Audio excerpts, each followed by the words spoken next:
Hello everyone. In the topic change in profit sharing ratio among the existing partners, I am taking today accounting for revaluation of assets and liabilities.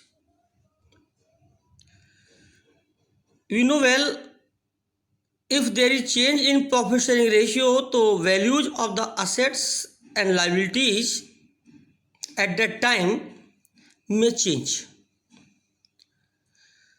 The value of some assets may decrease, the value of some assets may increase in the market.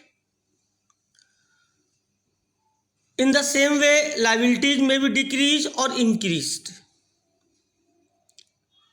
We are going to discuss today how to treat the revaluation. Revaluation means valuation of the assets and liabilities at the time of change in profit sharing ratio. There are two different ways of accounting this. Number A, when revised values are to be recorded in the books.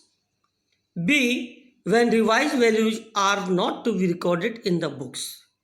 Today I am taking first. If the value of some assets decreases, it is a loss. The loss is transferred to revaluation account and entry is revaluation account debit to assets account, being decrease in the value of assets. You will write the name. Suppose building, so you will write the revaluation account debit to building.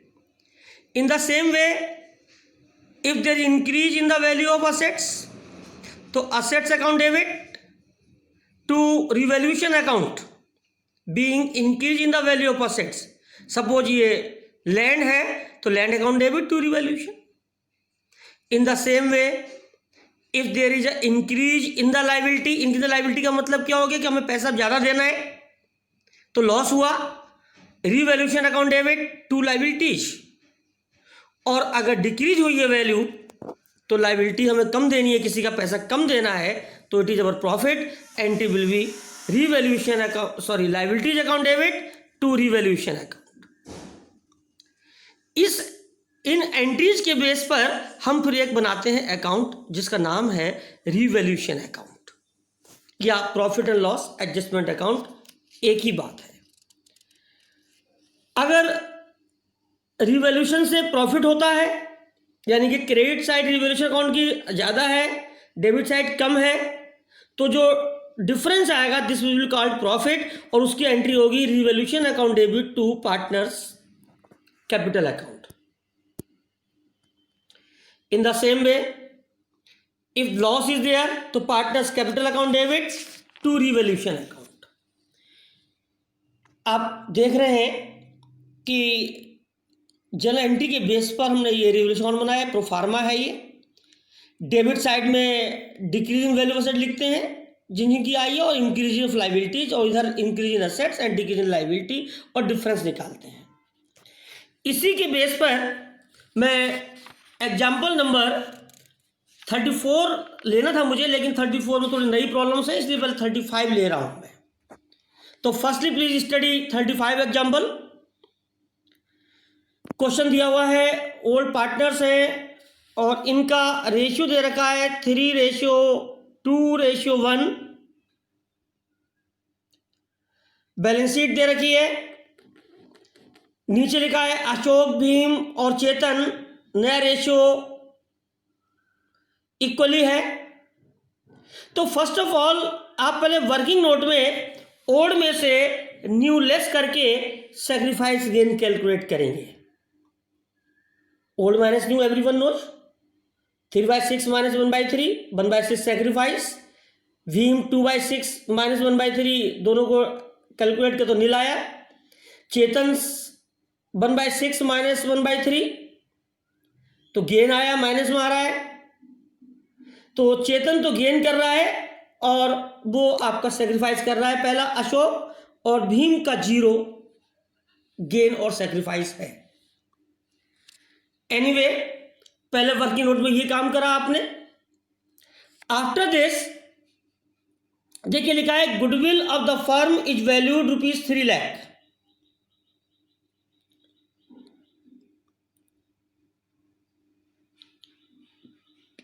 पहले हम चूंकि आज revaluation का matter है तो पहले revaluation के बारे में देख ले, तो गुडविल को बाद में अभी छोड़ देते हैं, अभी देखते हैं। पहले हम लैंड की बात कर रहे हैं। Land B revalued 1,60,000। लैंड पहले कितने की थी? 1 लाख रुपीज की थी, अब ये 1,60,000 की हो गई। There is increase in value of the assets. तो what is the entry? Land account debit to revaluation account. तो on the basis of this entry you will write in the credit side of revaluation account by land 60,000 because it is increased by 60,000. Second is you see land के बाद building to be depreciate by 6%। Building कितने की थी?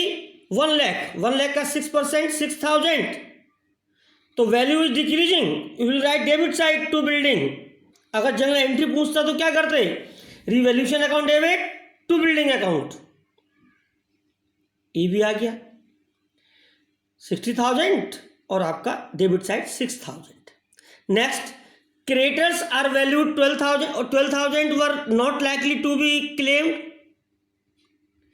Not likely to be claimed का मतलब क्या होता है कि अब हमें इनका पैसा नहीं देना है, यानी कि 12,000 रुपये क्रेडिटर्स का फायदा हो गया, हमको प्रॉफिट हो गया।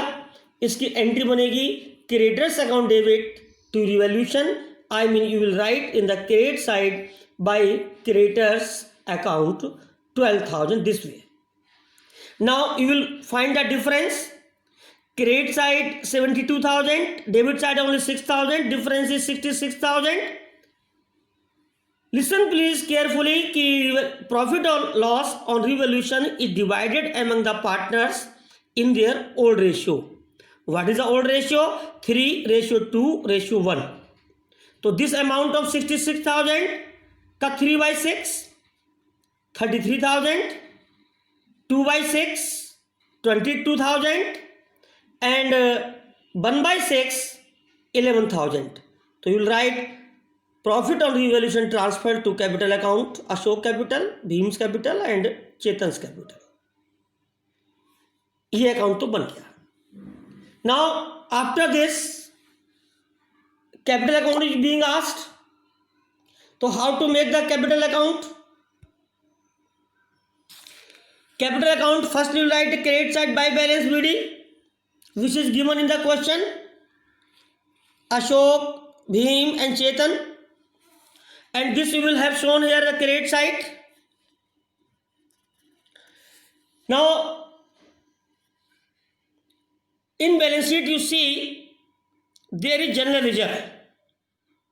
I have already explained you कि जनरल रिजर्व हो, प्रॉफिट लॉस का बैलेंस हो, that is to be divided among the old partners in old ratio. And what is the entry of this? General reserve account debit to Ashok capital, to Bhim's capital, to Chetan's capital.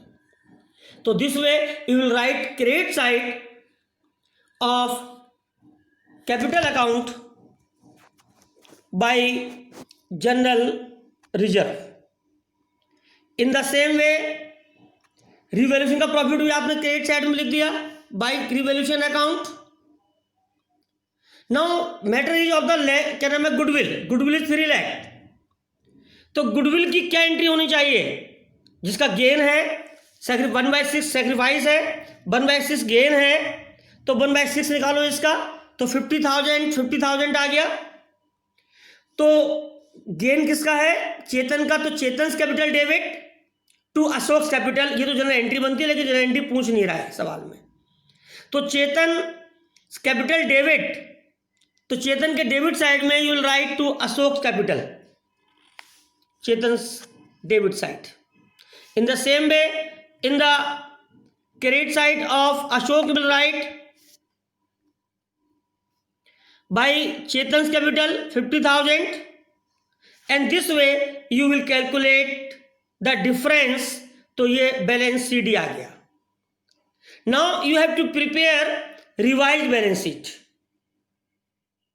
अब partner के बनने के बाद, आने के change करने के बाद, रेशियो चेंज करने के बाद, जब हम नई बैलेंस शीट बनाते हैं तो ओल्ड बैलेंस शीट देखते जाओ, नई बनाते जाओ। In old balance sheet creditors are return ₹1 lakh, लेकिन 1 लाख में से आपके 12,000 तो कम हो गए ना, तो 1 लाख में से 12,000 लेस करने के बाद जो बचा, that you will right 88,000। After this bills payable, I think there is no change in bills payable, the same amount you will write. So BP is the same 40,000. So far capital is concerned, तो capital के बाद to balance sheet जो आया था वही लिख देंगे यहाँ पर। अब नई कैपिटल अशोक की, भीम की, चेतन की। Now come to the asset side. In asset side, in the last balance sheet, land was ₹1 lakh. Now it has increased by ₹60,000. So it becomes 1,60,000. Next, building is depreciated by 6,000. तो 6,000 value कम करके लिखेंगे 94,000. In the same way, plant no change, stock no change, debtors no change, bank no change. Both the sides should be equal, then your answer is correct. So this is the revaluation of the assets and liabilities. On this basis you will do this example number 35 and question number also I think 35, ये भी आप 35 कर सकते हैं।